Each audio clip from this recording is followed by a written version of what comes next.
utang sa akin. Sinabi ko pa nga kagabi, di ba, huwag mo na akong bayaran. Nakalimutan mo na ba?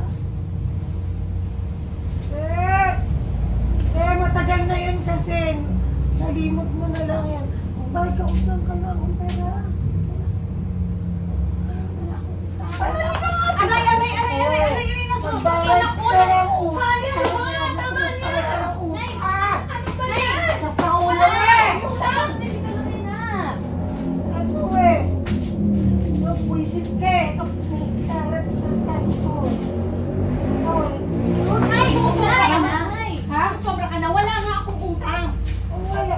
Wala akong utang. Kaya hindi kita babayaran. Wala akong amnesia kasi kung may utang ako, babayaran kita kaagad. Wala akong utang sa'yo. Ano? Sumusobra ka na eh. Ano sumusobra? Ay! Ay! Ay! Ano ba? Ay! Ano ba?